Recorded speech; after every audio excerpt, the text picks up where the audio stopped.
ఇప్పుడు మనం ట్రైన్లో కానీ ఎక్కడ చూసినా ఏదైనా అడిగేటప్పుడు అంటే భిక్షాటన ఈ క్లాప్స్ ఎక్కువ వస్తాయి. సో క్లాప్స్ కొట్టి అడగడానికి రీజన్ ఏంటి? నేను ట్రాన్స్ నన్ను తెలపడానికి ఒక సిగ్నల్. సో అంతేగాని దానివల్ల ఏం లేదు. అంటే నేను ఆల్రెడీ ఇంకొకరిని కూడా అడిగే ఇదే క్వశ్చన్. సో ఇది అనేది ఒక పాజిటివ్ ఎనర్జీ. ఓకే, ఇలా మనం అడిగేటప్పుడు కొంతమంది అడిగే విధానం చాలా బాగానే ఉంటుంది. అంటే ఇస్తే ఇవ్వండి లేకపోతే లేదు అనేది.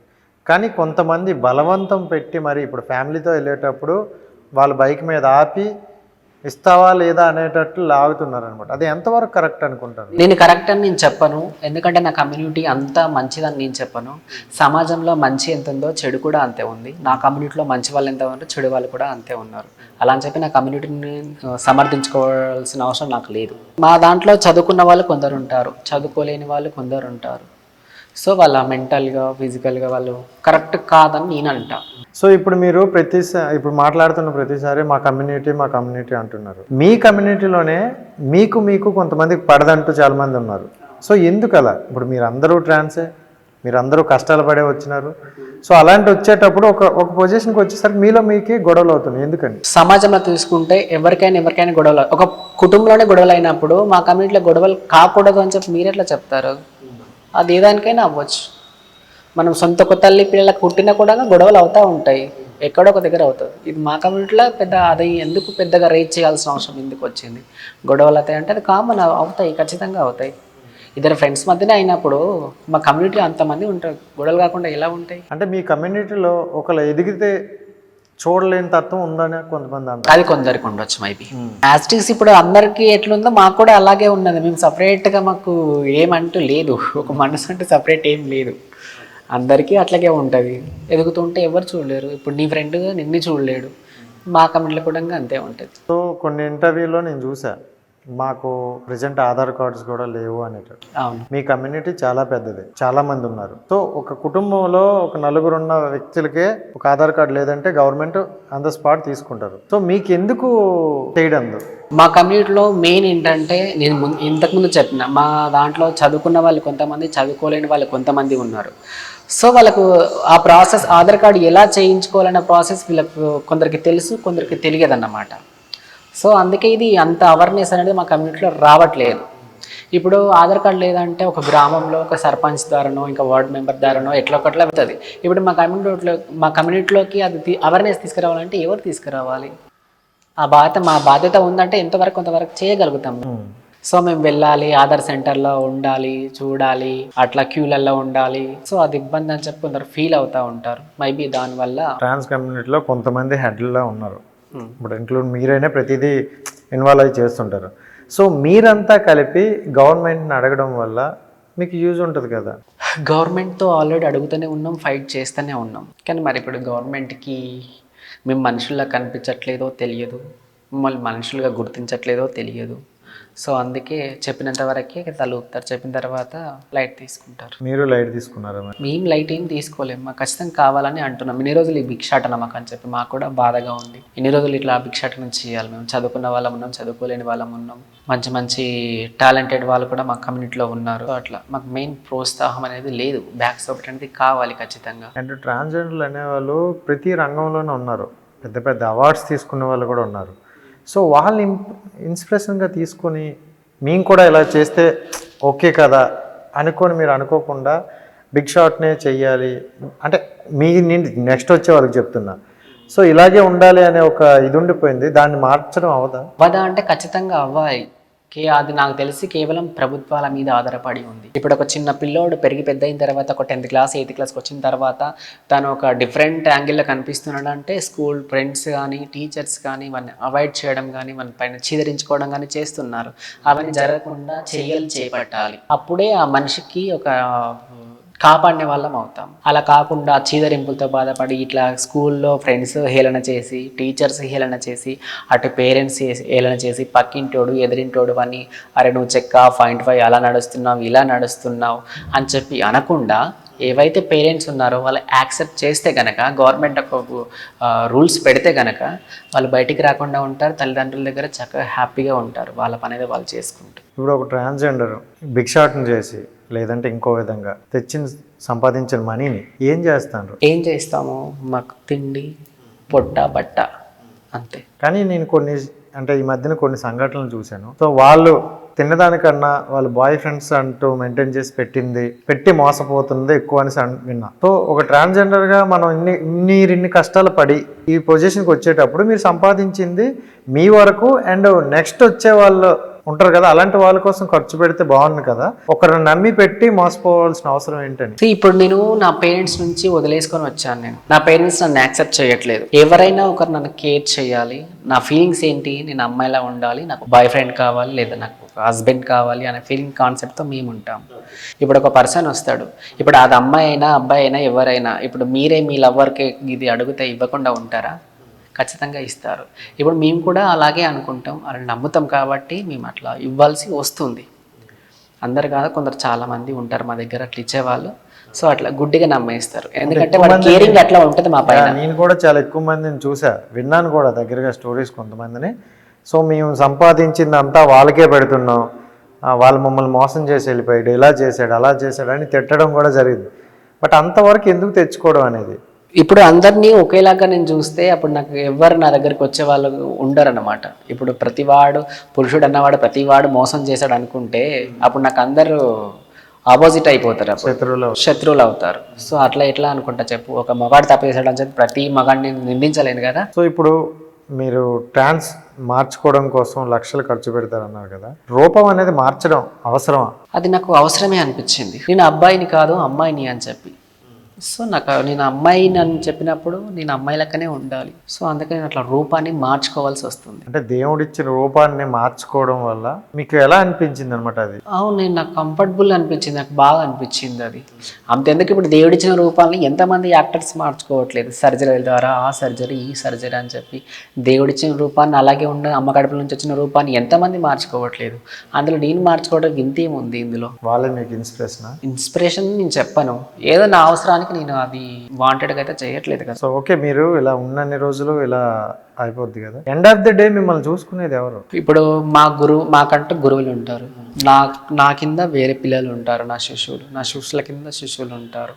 ఇట్లా అవుతూనే ఉంటుంది, జనరేషన్ ఇట్లా మారుతూనే ఉంటుంది అన్నమాట. సో ఇప్పుడు నాకు ఏమన్నా అయినా నా కింద ఎవరైతే ఉన్నారో నా పిల్లలు చూసుకుంటారు, నా పైన నా గురువు మంచిగా ఉంటే నా గురువు నన్ను చూసుకుంటారు.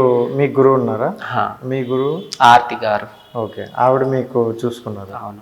సో ఇప్పుడు మీరు మీ కింద వాళ్ళని చూసుకుంటారు? అవును, అట్లా. సో వాళ్ళకి ఏం కావాలని మీరే చూసుకుంటాం, అది మంచి అయినా చెడైనా హెల్ప్ అయినా ఇంకేదైనా ఏదైనా సమస్య వచ్చినా మేమే తీసుకుంటాం. అంటే ఇప్పుడు ట్రాన్స్జెండర్ లో కూడా గురువులు అంటూ కొంతమంది ఉంటారు. ఇప్పుడు ఒక తల్లిదండ్రికి పిల్లలకి పేరెంట్స్ ఎంత ముఖ్యమో, ఇప్పుడు మా శిష్యుల గుణంగా నాకు నా గురువు ముఖ్యం, నేను నా పిల్లలకు ముఖ్యం అన్నమాట.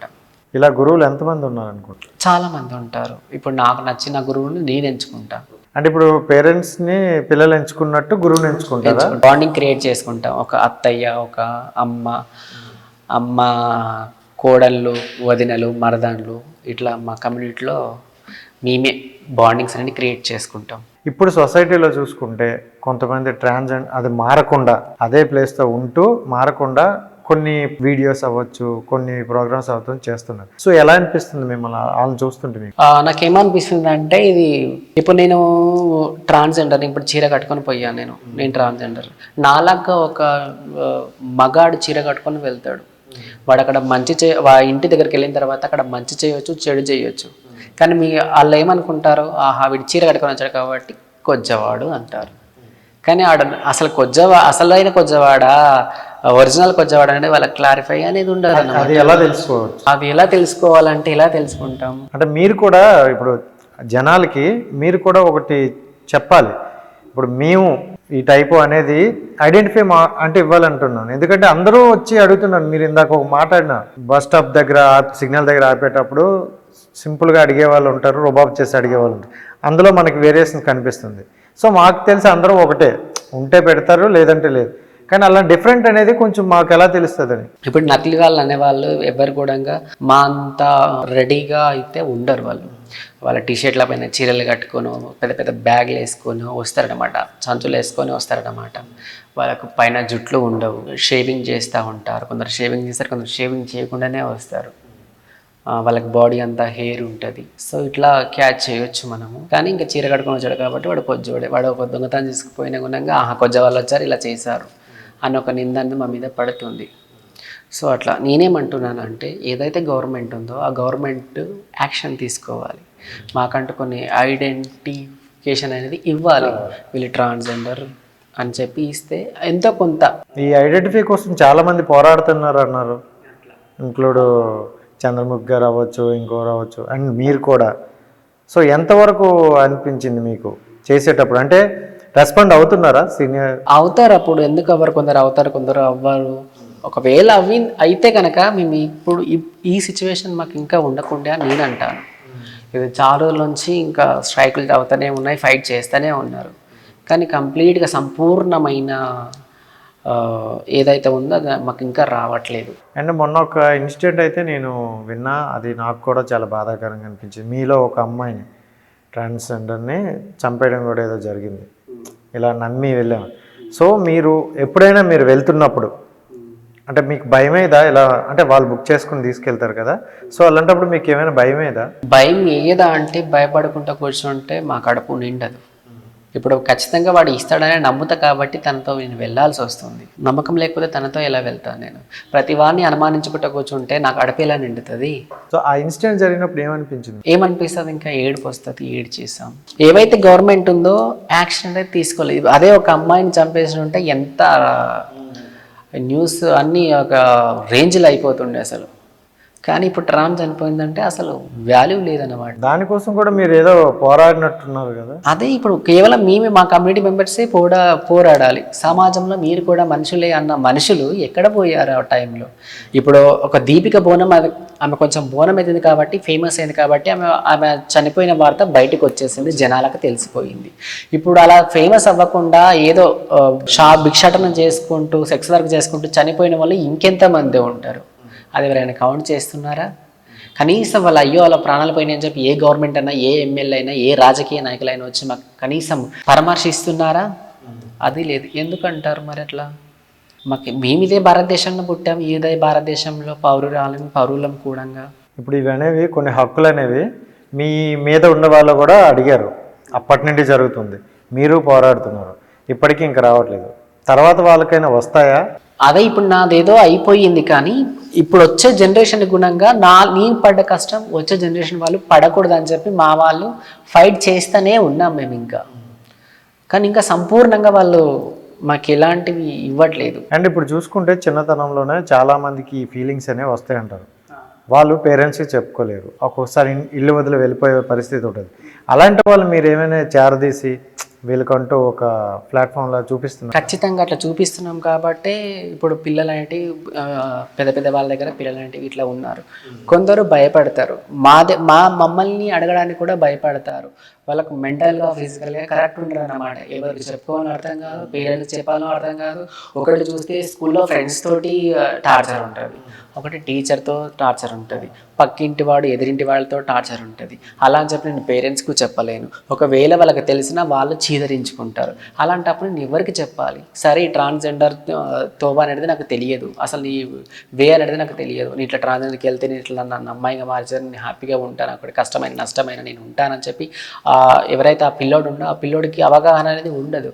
ఉండక ఏం చేస్తాడు? సూసైడ్ చేసుకుంటాడు, పక్క చేసుకుంటాడు. ఎందుకంటే ఆ సూసైడ్ నేను కూడా చేసుకున్నాను కాబట్టి, నాకు అవగాహన లేనప్పుడు నేను కూడా సూసైడ్ చేసుకున్నారు. నాకు అర్థం కాలేదు, ఎవరికి ఇట్లా చెప్పాలనో అర్థం కాలేదు. నేను ఇట్లా ట్రాన్స్జెండర్ సూసైడ్ చేసుకునే అంత సిచ్యువేషన్ ఫేస్ చేయాల్సి. అవును, ఖచ్చితంగా ప్రతి ట్రాన్స్జెండర్ 100 మందిని తీసుకుంటే మినిమం 70 మెంబర్స్ సూసైడ్ చేసుకునే ఉంటారు ఖచ్చితంగా. అది ఎందుకని మాకు అర్థం అవ్వట్లేదు. మేము ఎవరిని దగ్గరికి వెళ్ళాలి, ఎందుకు మాకు ఇలాంటి ఇచ్చాడు, మా పేరెంట్స్కి ఎంత బ్యాడ్ నేమ్ వస్తుంది, మా పరువు ఏమవుతుందనే భయంతో ఎవరికి చెప్పుకోవాలని అర్థం కాక మేము అలా చేసుకోవాల్సి వస్తుంది. మాక్సిమం 70% ప్రతి ఒక్కరు సూసైడ్ సూసైడ్ చేసిన వాళ్ళే ఉంటారు ఖచ్చితంగా. అలా అయితే కొంతమంది చనిపోయిన వాళ్ళు కూడా ఉంటారు. చాలా మంది చనిపోయిన వాళ్ళు ఉంటారు. ఎవరికి చెప్పుకోవాలో అర్థం కాదు, బలవంతంగా పెళ్ళిళ్ళు చేసేస్తుంటారు. ఆ పెళ్లి చేసిన తర్వాత అమ్మాయి పనికిరాడని చెప్పి ఆ అమ్మాయి చెప్తుంది, అప్పుడు వీడిని ఎత్తి పట్టుకోవాల్సి వస్తుంది. పేరెంట్స్ కూడా అవగాహన అనేది లేదన్నమాట. వీళ్ళు ఈ పర్సన్ అని కూడా అమ్మ నాకు మ్యారేజ్ ఇష్టం లేదంటే ఎందుకు ఇష్టం లేదంటారు, బలవంతం చేసి పెట్టేస్తారు. తర్వాత తీరా చూస్తే అమ్మాయి వీడు పనికిరాడు, వీడు కొజ్జవాడు, చెక్కగాడు అని చెప్పి పేరు పెట్టి న్యూసెన్స్ చేస్తూ ఉంటుంది. అప్పుడు అది తట్టుకోలే గుణంగా ఆ పర్సన్ చనిపోయే సిచ్యువేషన్స్ చాలా ఉన్నాయన్నమాట. సో ఇప్పుడు ఏంటంటే చిన్నతనంలో ఈ ఫీలింగ్స్ వస్తాయి అనేసి అంటారు. చిన్నప్పుడు వచ్చేటప్పుడు దేనికైనా ఒక కౌన్సిలింగ్ అనేది ఉంటుంది. సో అలాంటి కౌన్సిలింగ్ ఇవ్వడం వల్ల వీళ్ళు మారుతారా? కౌన్సిలింగ్ చేయడం వల్ల మారుతారంటే ఇంతమంది అవ్వేది కాకుండా, ఇప్పుడు మా దగ్గర ఇప్పుడు నా క్వాలిఫికేషన్ అయితే ఇంటర్మీడియట్ డిగ్రీ డిస్కంటిన్యూ అయింది. మా కమ్యూనిటీలో చాలామంది చదువుకున్న వాళ్ళు ఉన్నారు, డాక్టర్స్ కూడా ఉన్నారు.